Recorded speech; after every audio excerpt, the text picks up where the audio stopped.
So this is why I like coming to remote parts of the country. Oh, huge GT. Things like that happen. Oh, that's not good. What do you reckon's wrong with it, Fran?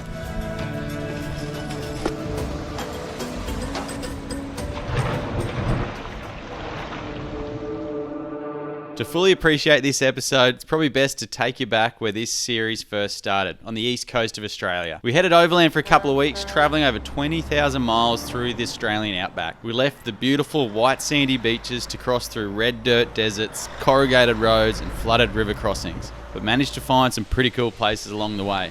Freshwater swimming hole like this is absolute gold after days bouncing around in Migaloo, our white cruiser. This got us up to one of the most remote places in the country, where we launched the Salty Dingo and took the ocean route from here. Another couple of weeks in the boat and here we are in one of the most spectacular but inaccessible places I've ever seen.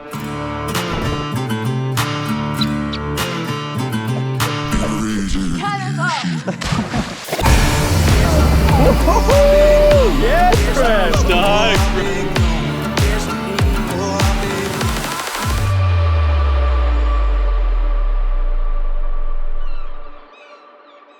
Oh, what a beautiful morning.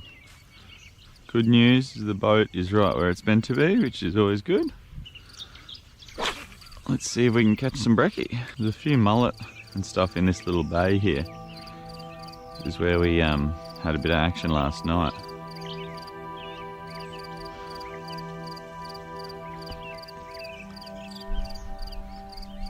Oh, I think this is him. Oh, did you see that? Yeah. He's had a big live mullet out and this guy's just snipped it in half. Take it steady. Oh, it's so sharp. False alarm.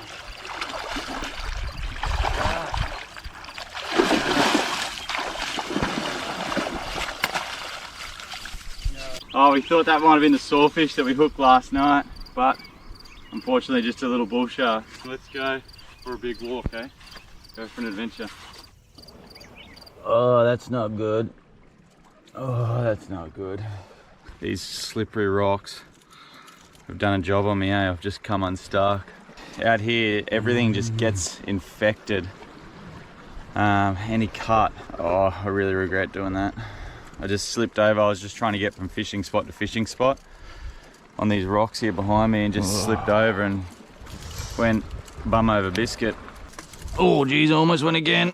Yesterday, I haven't looked through the footage yet. I'm not sure if it turned out, but you may have heard me yelling in the dark there. We caught a sawfish. Oh my God, friend, it's a big sawfish. What? See this? And the reason I was so excited, I've never seen a live one in my whole life. They're super rare. They're actually critically endangered. Unfortunately for the sawfish population, back in the 70s when net fishing was really prevalent, the saws of the sawfish would get tangled up in the net. So that's resulted in the whole population of sawfish, wherever there's human population, to be pretty much decimated, you know, on the borderline of extinction. But where we are here in a pretty remote area, you can see they're still here. It's just amazing to see one. I hope that footage turns out somewhat for you guys. Better get this attended to, I reckon. Walking through the mangroves here. We're just going to follow this creek as far upstream as we can get, see if there's some fresh water up the top, and whether it's safe to have a swim or drink it. We'll see what we find along the way. Oh, we've got a good little walking track here on the edge of the mangroves. Just a bit of rocky structure for us to walk on. Let's go. Good job. It's like a series of freshwater pools here, so we're just gonna have a bit of a walk along the bank and once again see if we can find somewhere to have a swim. So as we're trekking up the creek here, we're looking for any overhangs or likely looking spot for rock art like we saw the other day. And I've just spotted up in the distance here. If there's ever a likely spot, this looks like it. So fingers crossed there's something there. What an amazing overhang though, eh? Under closer inspection, we have found a very faded, but there's no doubt about that, Bradshaw style cave painting. Awesome, I guess it just shows we are on the right track. We're gonna keep heading up and see if there's anything else we can find.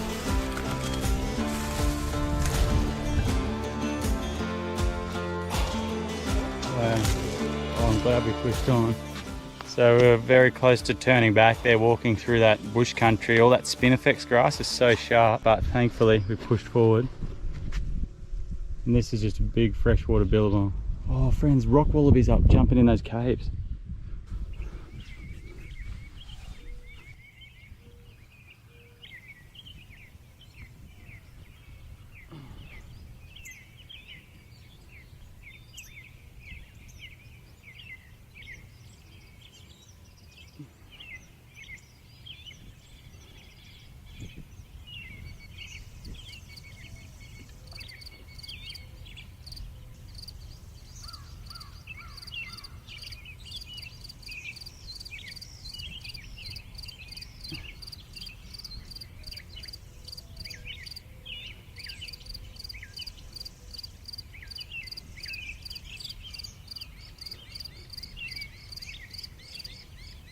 What a crazy spot.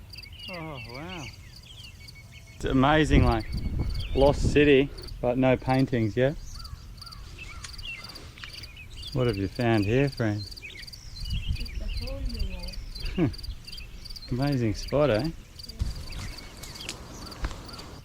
Found a bit of bush tucker over here, bush bean. I'm just going to walk to the top of this and see if there's any paintings up there.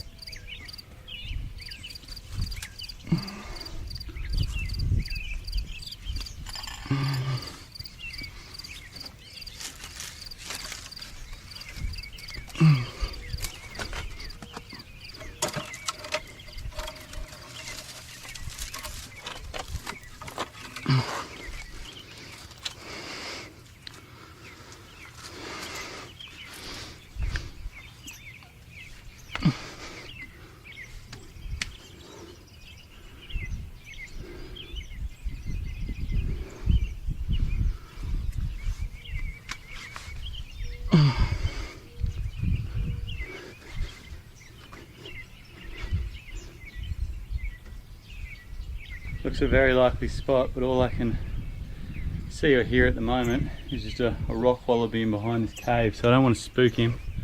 I might head back down. Actually, that there looks like a bit of old rock. Oh, here he is. Whew, sorry mate. Oh, look at his baby. No mate, don't do that. Oh, look at this baby rock wallaby. Come on mate, you don't want to come down here. I've just spooked accidentally. The mum rock wallaby's hopped away. It's got a poor little baby here. That's the cutest animal I've ever seen, but I'm going to get out of here so the mum can come back and take care of him. Alright mate, I'll leave you here. That mum just hopped from here. Poof, doof, doof, doof.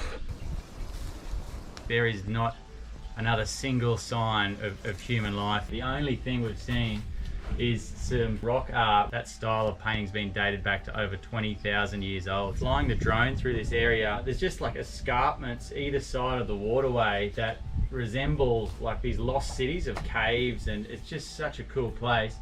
And you just can't help but wonder, like, if we kept looking and looking, like, we're every chance at finding some cave art that just has never been documented and just been hidden away under a little ledge for, you know, 20,000 years. So I guess when you think about that, it's pretty cool. I'll let you know if I see any on the drone. Dr. Fran, what a woman, running some repairs. What do you reckon's wrong with it, Fran? I reckon... You have to amputate? I reckon you're bleeding. I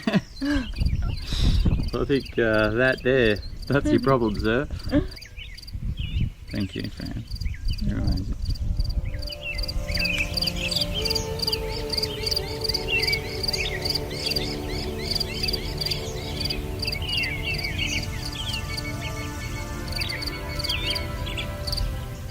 Grab one each. Bit of a sugar hit.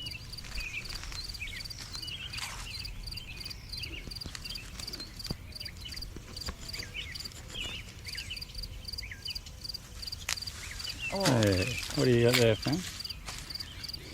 Tea break. Tea break? Yeah.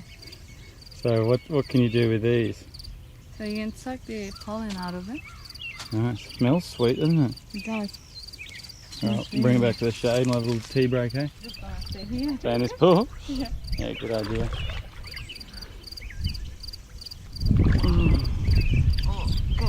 Don't want to get that one wet. Alright. So the sweet bit, it's in here. Right in there, that's where the birds get into it with the long beaks. Yeah.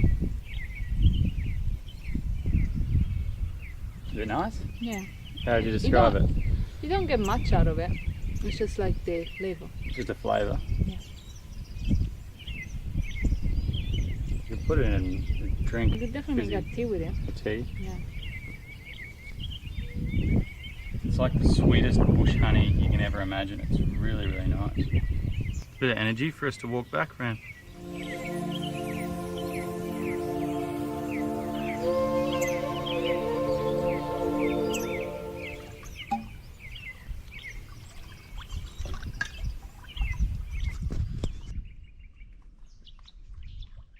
Don't have to look too hard to get a feed of mud mussels here.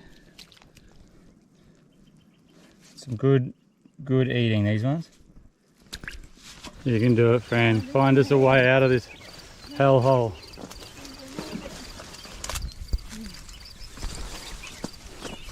Got it. Oh, good job.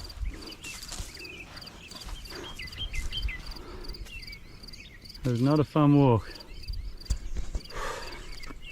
We are absolutely knackered. All right, Fran, what have we got here?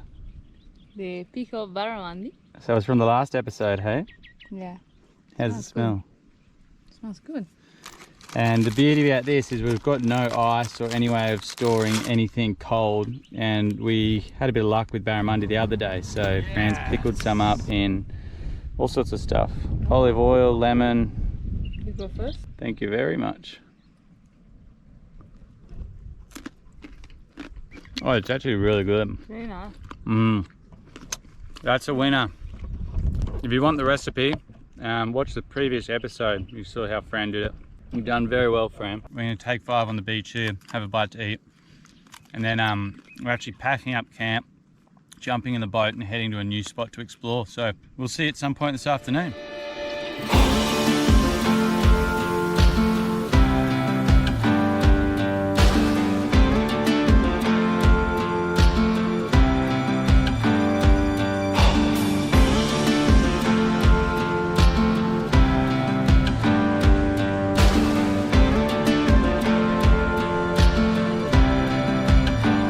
After a couple of hours in the boat, we've come back into another little creek where we're going to set up camp somewhere around here. It's a pretty specky little spot as we're just having a troll in. Oh, it's getting shallow. There's these like big cliffs on either side, which are really cool. Hopefully we can catch some dinner. Oh, there's a bit of moon popping its head up as well. A very pleasant creek to troll out of. Just need the peace disturbed by a big jumping barra on the end of our line. These overhangs and caves look very likely for some cave painting, so tomorrow morning we're going to come for a bit of an explore and see if we can find any. Alright guys, we've just come down to the bank here. We're going to have a bit of a river fish. The ocean floods in here on incoming tide. That brings in all the bait fish like mullet and garfish, and of course the bigger fish are going to follow them in for a feed, and we're going to wait here on the bank as a bit of an ambush and see if we can catch the big guys. Woo! Fish on. Oh, there's a big school of them. Nice queenie. Oh, another one. Look, look, look, right in the shallows here. It came off and his mate was straight on it. Look at him, look at him, look at him. Holy moly, they're coming out of the water here. Look at him. Oh, yes. This is fishing at its absolute best. Huge school of queenies here, and when one of them lets go, the rest of them wants in. This is epic. Yoo-hoo! Get him up. Beautiful queenie.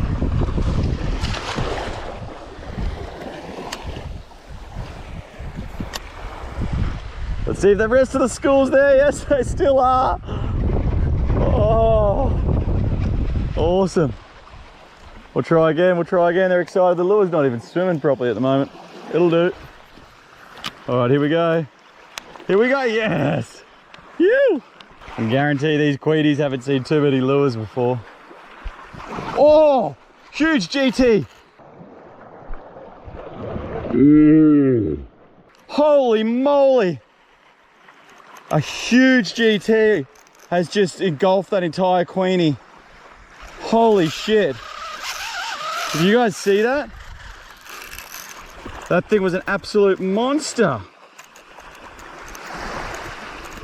Really, this is like a butter knife to a gunfight. This GT was an absolute giant.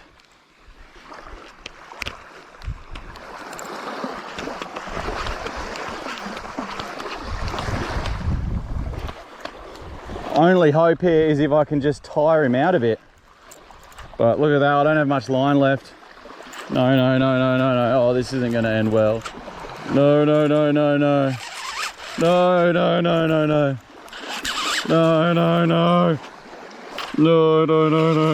Oh my gosh. I can't give him much more. Come back this way, mate.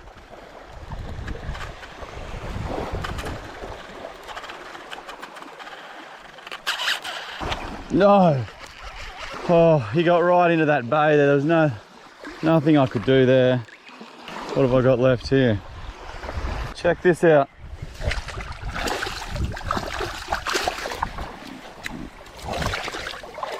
Just got to get out of that water before the crocs. So this is the Queenie I had on.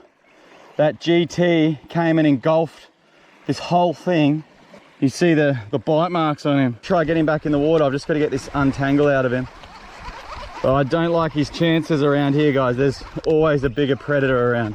See how he goes. Go, mate. Oh, far out. Good luck to you, mate. Honestly, mate, good luck to you. Oh. See, he is actually kicking. And he's sort of kicked away a little bit. But it's probably a pretty scary place to be. Oh, he's come good. He's flipped over. This might be the toughest fish ever. This entire fish got engulfed by probably the biggest GT I've ever seen. But he's kind of managed to brush it off and he's swimming here. That's him up here. So this is why I like coming to remote parts of the country, wild fishing in Australia. 'Cause things like that happen.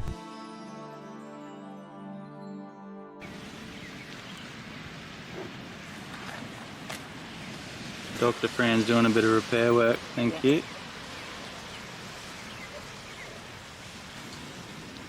Alright, it looks a bit weird, like we're both coming out of the same person here, like Siamese twins, but alright, it's that time of the day where we've managed to set up camp. The part that makes us most nervous is when we're looking for a new campsite, whether it's going to be safe, and this one we've found here is a beauty. We've got the swag set up behind us, nice and high up the beach, away from the crocodiles. The boat is safely anchored, we've got a fire going, and looks like we're all set for the evening. Today we've got to catch something to eat, so we're going to be doing a fair bit of fishing, and we're going to do a bit of a hike up here, see if we can find some fresh water and see what else we can find under these caves.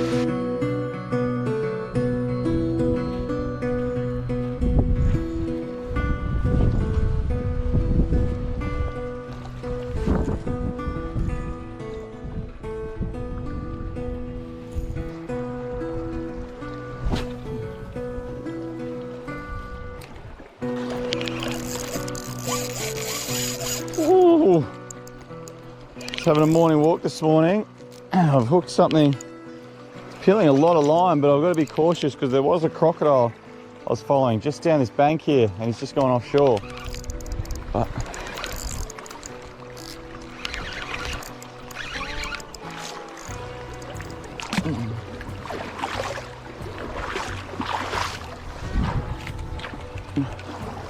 oh, it's a shark.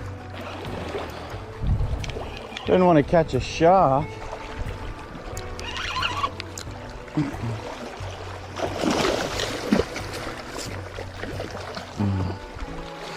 Oh, I need to get ashore before that croc wises up to this.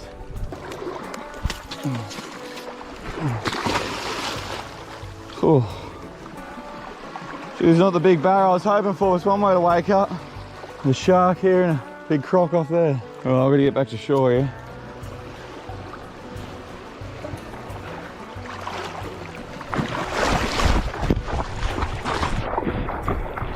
Whew. Back in the game. Let's try that again.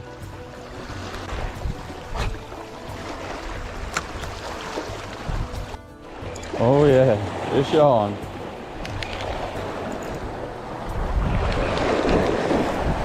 Nice trevally, I think.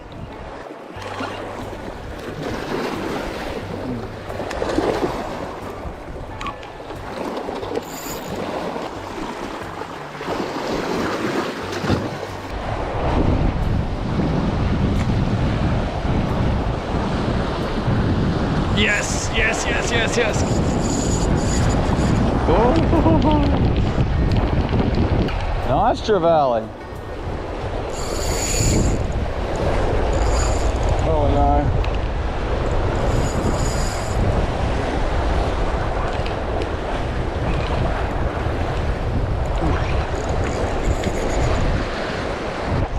Oh. Holy no, no, no. Holy shit, that was a huge shark. Huge shark just nailed that trevally. Holy shit. I'm like shaking. That was a huge shark. Came in and nailed that trevally right at my feet.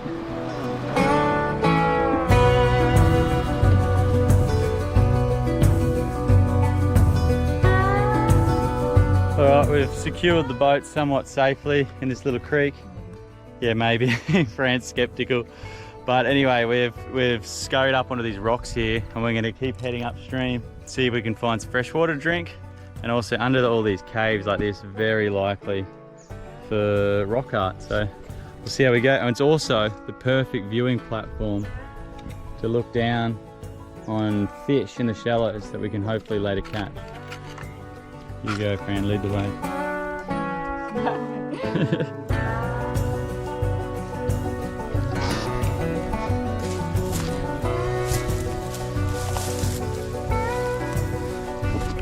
It's nice and turquoise here, Fran. Oh. We're getting close to fresh. Mm-hmm.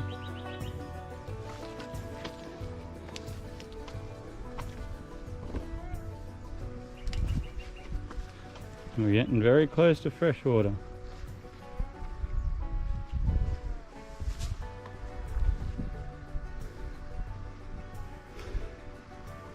Oh, that's got to be the most likely looking one so far. Look at that huge big overhang. It's like Pride Rock. And fresh water just behind it. Really regretting not bringing the fishing rod or hand line here. Looking down from here, there's the biggest school of mullet all here, and no doubt underneath them there'd be some barramundi waiting to boof them, and out here as well. Oh, yes, yes, yes.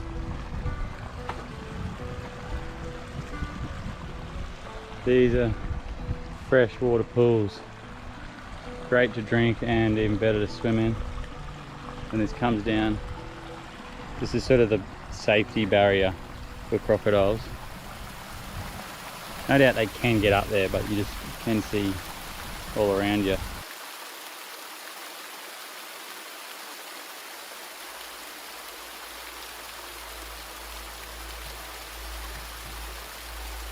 This would have been the ultimate camp for the Aboriginal people back in the day. It's like this Pride Rock shelter that comes down, a bit of shade, goes straight down to behind Fran, freshwater swimming holes. Awesome. Let's go have a look, see if they left any treasures behind for us. All right, into this cave here. And this is, without a doubt, some of the stuff we've been looking for. How's this? This is like taking a step back a couple of thousand years. What you'd imagine to be a dinner table, a seat, a couple of grinding stones. Shell minions similar to this have been aged to be, you know, up to 20,000 years old. This is the penthouse for the indigenous people back in the day. A lot of the time when you take a step back from the wall, things start popping out at you like, looks like one of those whales with, Fran, what are those whales called with the spike at the head? The unicorn whale? Tail, you see he's got like the unicorn one.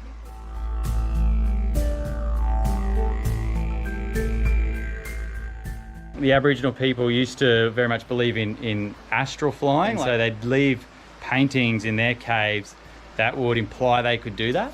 So I reckon that's what they've done up here with these handprints right up on the roof. I don't know how they got up there, but yeah, it's pretty interesting stuff.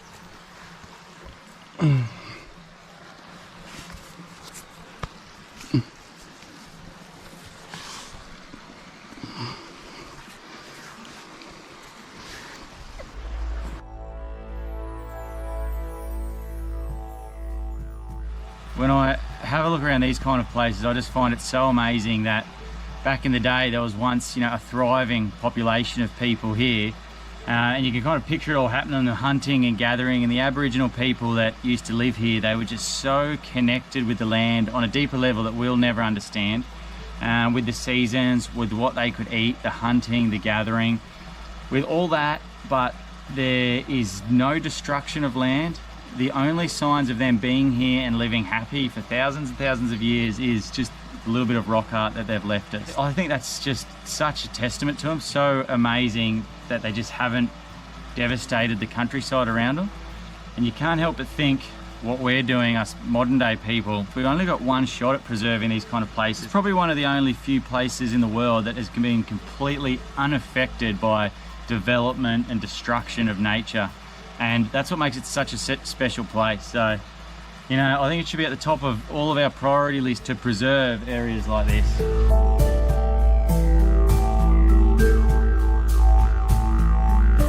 Fran's singing out. She's found some other cool stuff up the river. So I'm gonna go have a walk up there and see what else she's found.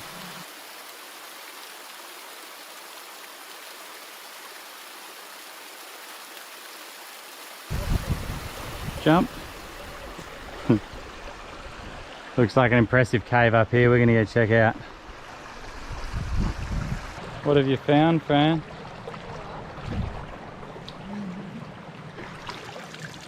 Dun, dun. You know what that is? What is it? Turtle shell. Turtle shell. Yeah. And you know who eats turtle? Who eats turtles? That was a croc that lived here. There's been a crocodile. Lives here. Wait, in that pool you found it, eh? Yeah. So he's chomped up a turtle in that pool. Yep. Uh-oh. And then you wanna come up here and show you what I found? Yep.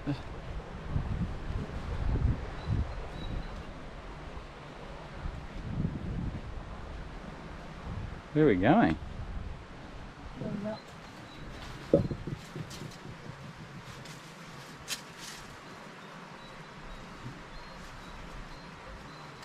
Oh wow, how did you know to come up here, Fran? But look at these ones. Oh, maybe you have to go one at a time. What an amazing spot. Oh wow. They're really clear Bradshaws, aren't Yeah. Look at this kangaroo, it's just so clear kangaroo. they? Yeah. It's crazy, huh? Amazing. There you go. What a cool spot. Can you put Good my fun. feet back up? Yeah. Okay.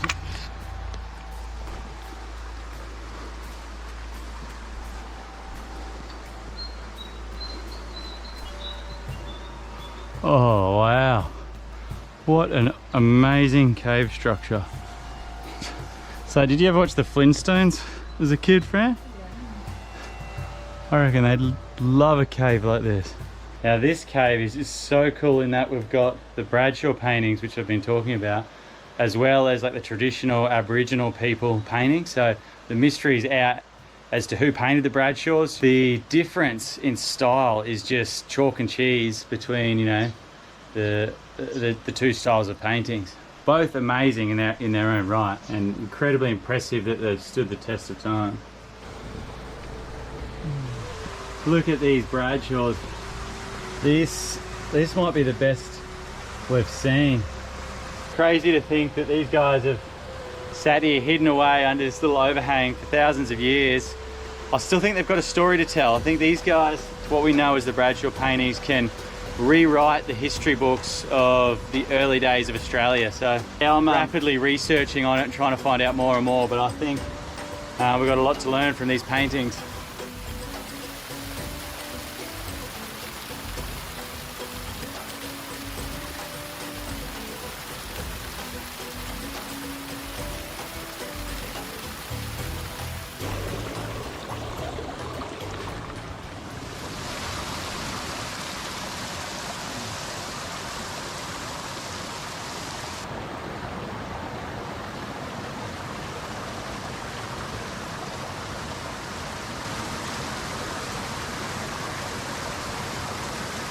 I think it's time for a swim, mate. It's getting bloody hot. And this water is probably the cleanest we've seen anywhere. Beautiful running fresh water. All right, let's go.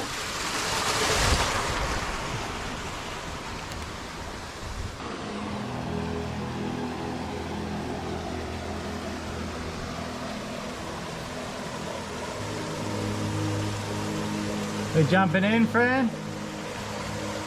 Let's do it.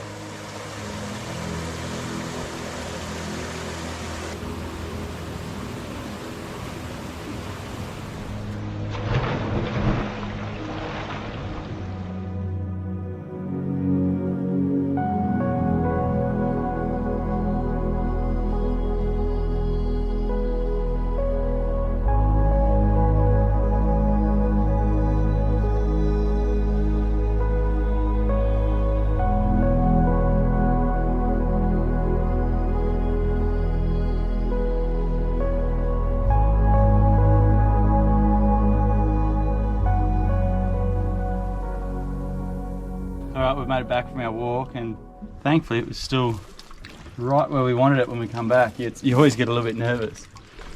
Well, I do anyway after last year's mishap.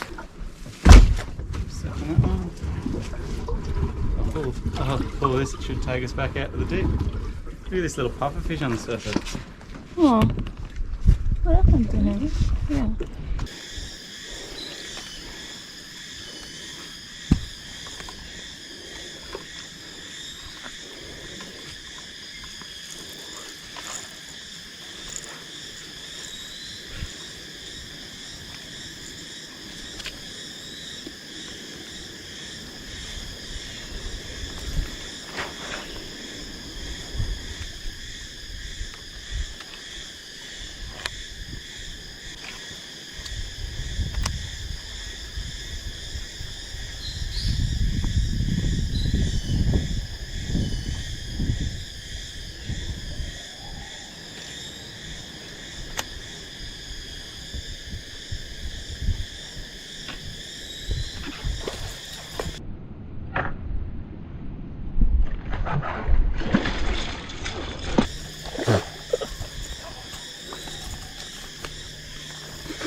Off you go, mate.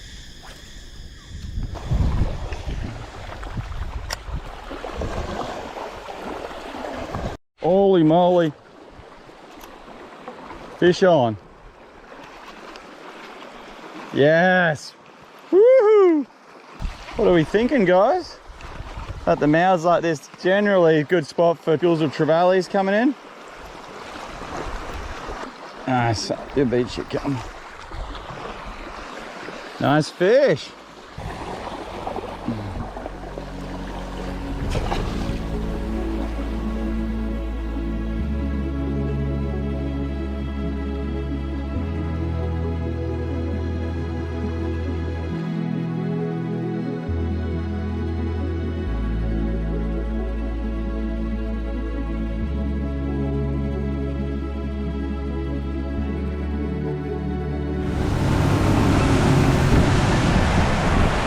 There's a waterfall there. What? Looks incredible. It's like white sandy beaches coming straight off the big cliffs. And we've spotted a waterfall coming down the cliff.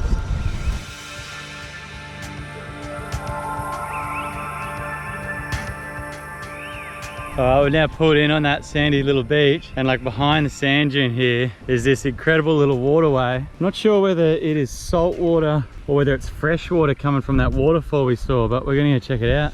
Pretty cool, eh, Fran? So cool. This place is paradise. Phew.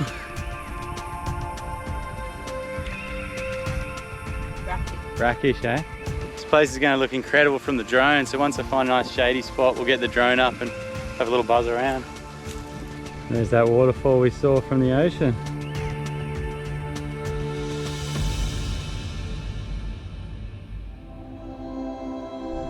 Man, how's this water? It's like turquoise clear, eh? Beautiful. Oh, the footprints are yours, eh?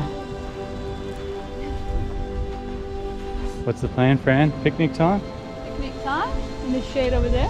Sounds good. Did a swim over there? Sounds good. All right, let's do it.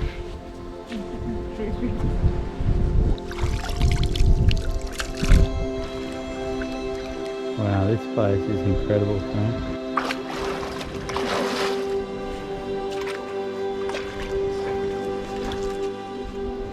Oh, there's a nice mangrove jack. He just swam under this ledge I'm on. Oh, and there's a cod. Should have come fishing in here, Fran. Found our lunch hang, have you? Bring it. Oh, look at this. There's a huge cod.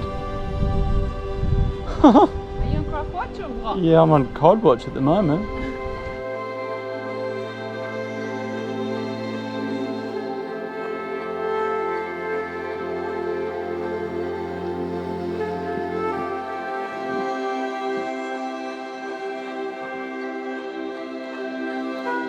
Alright, so for lunch today, we got one of these bush cucumbers we found the other day. A lot of the bush tuck you find here in Australia, it can be quite small, sour, difficult to process, but these, I mean, check out the size of that, the bang for your buck. You get a lot of return on one of these big fellas. Captain Cook and his men, when they came over, all the sailors back in that day used to suffer a lot from scurvy, similar to us on the Great Adventure last year, but he attributed this fruit here, the bush melon, to be one of the absolute keys to his success in, once he got to Australia, ridding scurvy amongst the crew. So these, they're loaded with vitamin C. You just eat the seeds just like you would on a watermelon.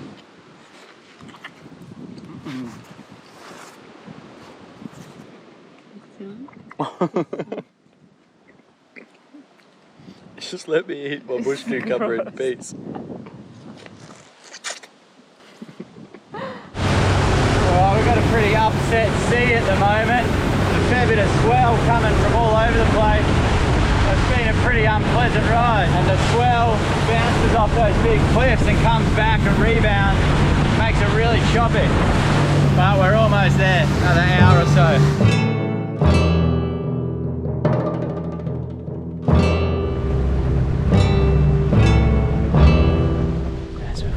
Looking for a place to camp.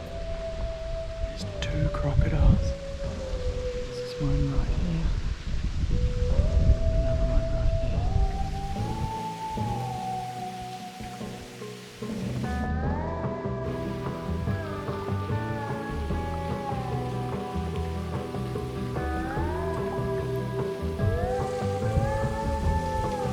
there. That's amazing. We are so close to this crocodile right now. I think he was just having a sleep on the rocks, but Fran, as we were coming in there, has just seen a barra right in the shallows, so she's just having a cut, and she's caught a tree. There was a barra just under that tree, but Fran has caught the tree. It's an amazing little spot here that fresh water comes trickling over there. But if you have it a swim, you wouldn't want to fall off. We just saw a crocodile literally here. Well, he's just moved over there now. That's his head there.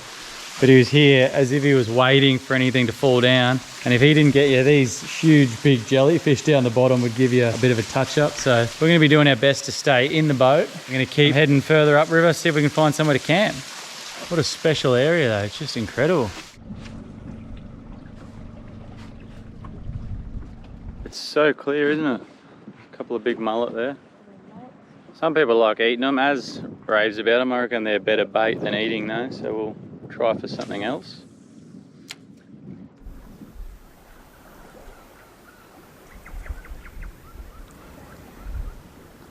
Alright, we've just found a spot to camp for the night. Pulled in on the bank here. As we've pulled in, there's a crocodile on this beach here, and there's another crocodile over the other side, but this is just the only spot we could find to camp. So yeah, it's not the best spot we've ever camped at. And as I was trying to get off the boat here, there was stingrays through the shallows, and ooh, the good thing is there's some fish straight off the shore here. So hopefully we can catch some for dinner. I'm gonna have to leave you, the GoPro, on the boat to charge overnight. We've got a big day planned tomorrow. So hope you're enjoying the episode so far. I'll see you bright and early in the morning.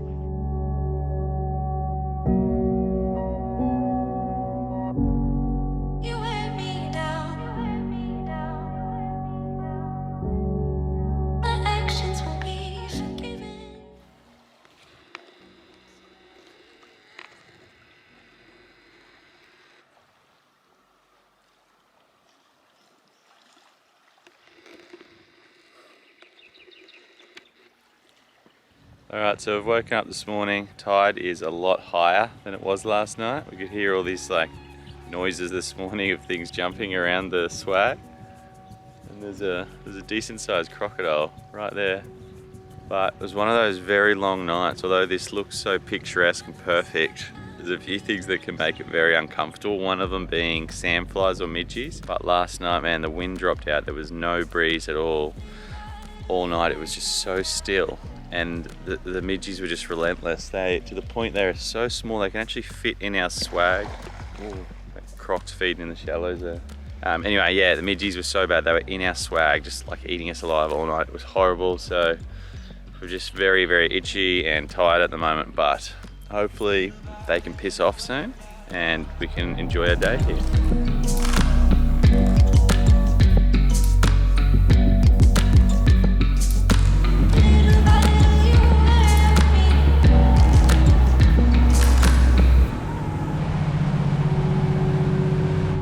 Well, we made it, Fran. How incredible is this spot here? You've got twin waterfalls falling over 100 meters in height. Feels like we're living in some sort of a postcard. This place just takes your breath away. It's absolutely incredible. I can't believe we got here with the Salty Dingo. This has just been an epic, epic adventure. Man, what a spot.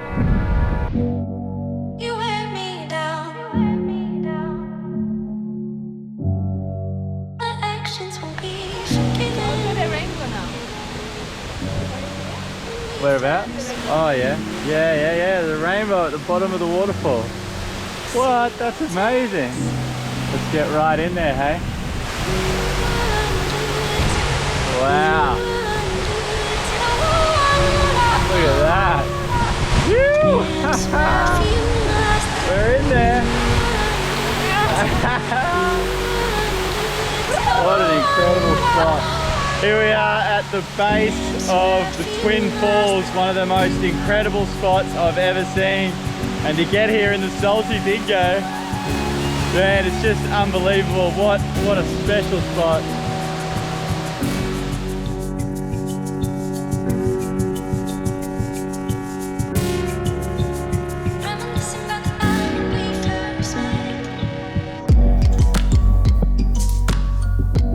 Alright guys, we've just got some news in that I'm going to share with you. So over the radio we managed to get a weather forecast, and the bad news is there's strong wind warning coming for the foreseeable future. The next 10 days is really, really wild weather. So we've had a bit of a decision to make. The other thing is that wound I got on my leg, and we've woken up this morning, it's infected. We're a few days and a few nights travel from anywhere we can get assistance. So the situation is, if we miss this window to get back now, we're stuck here for a long period of time.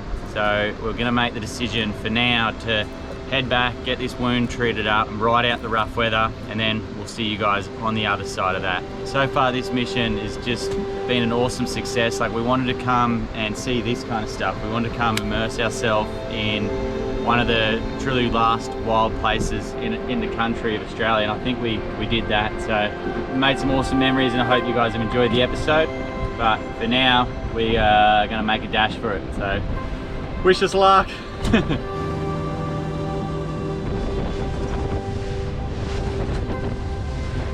This is like a navigational nightmare. The current's ripping out and there's a lot of wind, and the charts, it's just not charted through here. We're in the thick of it now.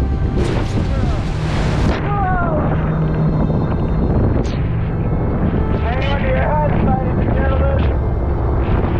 This is pretty wild boating. Only another 12 hours of it to go.